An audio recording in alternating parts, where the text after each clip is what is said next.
I looked at the poster campaign for the 2012 dystopian sci-fi film The Hunger Games, which consisted of a teaser poster, a main poster, and multiple character posters. Looking at the teaser poster, the poster is fairly simple with only an icon, title, slogan, and year of release. The film is adapted from a book, so immediately the title will draw in and excite any fans of the book. The font of the lettering is plain, bold, and in capital, which is typical of the science fiction genre, in which titling is rarely complex and rarely in italic or handwritten style fonts in light colours. The font is bold and graphic, which hints at the serious nature of the film, and also fits with the simplicity of the poster. The font is unchanging across all posters, which creates continuity, showing that the posters are all connected, creating an increasing sense of excitement as each poster is released. On the teaser poster, there are no names of the stars of the film, nor any director or production company. This shows that perhaps the stars of the film are not well known, and perhaps more likely that they are not the focus of the film, and that instead the unique selling point of the film is the unique plot and setting, rather than hugely famous stars. The key image on the poster is the image of the Mockingjay pin, a piece of iconography that the readers of the book will recognise. However, for those that know nothing about the film, the image could create curiosity, as it does not seem to say anything about the plot or subject of the film. The fact that this image is surrounded by fire shows the type of film by hinting at action or adventure. A film in the comedy or romance genre would not have this image of the fire. The image of the unfamiliar bird also hints at the genre, as it is something which does not exist in real life, therefore hinting at the science fiction or fantasy genre. But, because of the strong lettering and the colours used in the poster, the audience will most likely be able to deduce that this is science fiction rather than fantasy. The colours on the poster are black, reds, and oranges. This can imply death or danger, and also fits with the fire shown on the poster. The metallic appearance of the gold lettering could perhaps imply a futuristic setting. The fact as well that these strong colours are isolated against a plain black background shows the significance of both the icon and the wording on the poster. There is nothing to distract the audience from these things, showing their importance. These colours, particularly the black and metallic gold, are typical of the science fiction genre. The colours are highly important on this poster, as if the poster consisted of pastel colours, I don't think it would draw the eye of the target audience, as fans of science fiction will more likely be attracted to bright, vibrant colours such as these. The layout of the poster is significant, and the icon and the words are quite separate, which draws the audience's attention to both, rather than confusing them, by placing them all in a jumble next to one another. The landscape shape of the poster suggests that it would perhaps be displayed on a billboard, which often means that passers-by would not have much time to take in the poster. Therefore, by keeping the poster minimal, the audience can be effectively drawn in, as all the information can be taken in quickly and immediately create intrigue. The images and wording on the poster seem to have been created using desktop publishing and computer-generated imaging.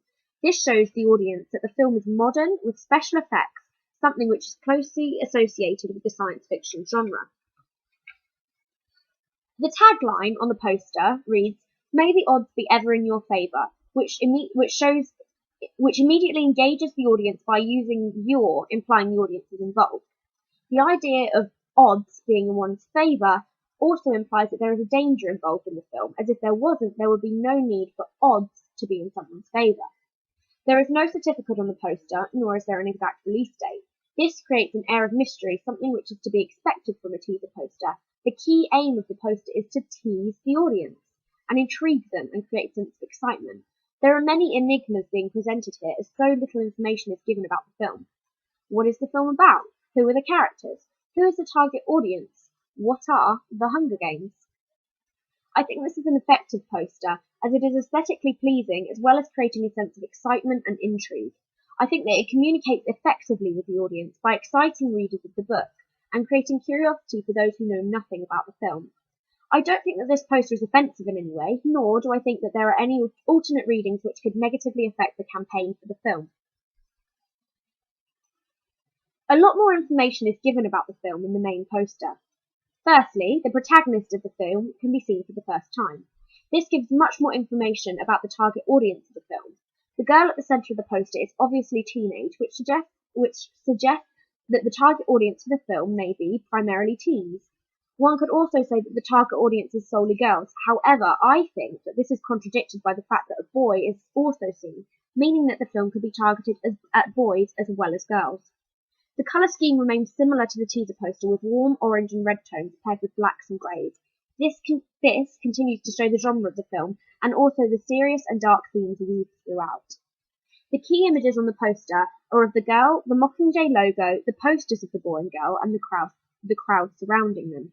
The layout here is important in drawing attention to the Mockingjay logo, and all of the other images on the poster are laid out in a way to force the eye of the viewer to go towards the logo on the poster. The crowd on either side are angled away and upwards, leading the viewer to look upward towards the logo. The images of the boys' and girls' faces do the same, as their eyes are both looking upwards towards the logo, leading the reader to, again, look towards the logo. The girl facing away from the viewer also seems to be looking vaguely in the direction of the logo. All of these things highlight the importance of the logo, which, when paired with the teaser poster earlier, creates clear iconography for the film. Every time someone sees that logo, they think of the film, which is an important piece of marketing. There are more clues to the narrative on this poster, as the large crowd looking towards the teenage girl creates the idea of some kind of show or spectacle. Add this to the tagline of "The world is watching," and the idea is solidified. This tagline is effective in creating ideas for the audience about the themes within the film, as the idea of the world all watching the same thing seems quite unusual to us, creating a hint at the dystopian science fiction genre. Also, by pairing this tagline with the dark and warm colours of the poster and the worried expression on the characters' faces, the tagline takes on a different, more sinister meaning. Will the world be watching something nice or something sinister? This poster, I think, creates the impression that it will be something more sinister and unpleasant. Add this to the title of the film, The Hunger Games, and this impression is very strong, as the name The Hunger Games has unpleasant implications. The Hunger Games do not sound like light-hearted Saturday night viewing, instead something more serious and menacing. Also, the girl's clothing looks to be heavy-duty, waterproof clothing, and she seems to be carrying a bow, a weapon, and these things create an impression of a need for survival or maybe a battle or a war. This is strange when juxtaposed to the tagline and the glamorous and futuristic appearance of the setting, creating enigmas for the audience and making them want to watch the film, and hinting at the dystopian genre. The poster seems to be a montage of various images, and is not a shot directly from the film. There is also more information given on the poster with regards to release date, and also a billing block is included. The portrait shape of the poster indicates that it would be displayed at the cinema, and therefore viewers would have more time to look at it, which may be the reason for why there is more information. I think the attention is grabbed by this poster through intrigue and curiosity, as there are lots of opposing images on the poster, making the audience wonder about the content of the film. The images on the poster seem to be photographical, and also with some computer-generated images and desktop publishing, which reach out to the target audience of the science fiction genre. There are no expert witnesses quoted, because the film had not been released at the time that this poster was released. I think that this is an effective poster because it draws in the viewer and gives lots of hints about the genre and themes of the film, without giving so much away that the audience is not compelled to watch the film. The final posters released for this film were the character posters. There were 8 posters released, all featuring a character from the film. The characters can be seen in profile, and the only other information given on the poster is the name of the film, with the logo, the release date for the film, and the name of the character featured. The colour scheme for these posters is fairly simple, incorporating the black and red tones from the previous posters, but with the characters in dull, toned-down colours. The font and colour of the writing, along with the Mockingjay logo, are the same as they were for the first 2 posters. The characters are photographically shown, but they seem to have been smoothed out and almost perfected. I think the messages in these posters are mainly visual, and there is not much written information given, with no tagline, etc. These posters have the intent of introducing the audience to some key characters in the film, and I think they are aimed mainly at those who are familiar with the books, as they create a sense of buzz for the film. The stars aren't really used as a unique selling point here, although there are some familiar faces to the audience. It is the name of the character, not the actor, that is given. I think that these posters are effective effective in drawing in the audience and creating a feeling of increasing excitement for the film, as a new character poster was released weekly by the film's Twitter page, finishing with the most important characters, therefore creating a build-up of excitement for the film.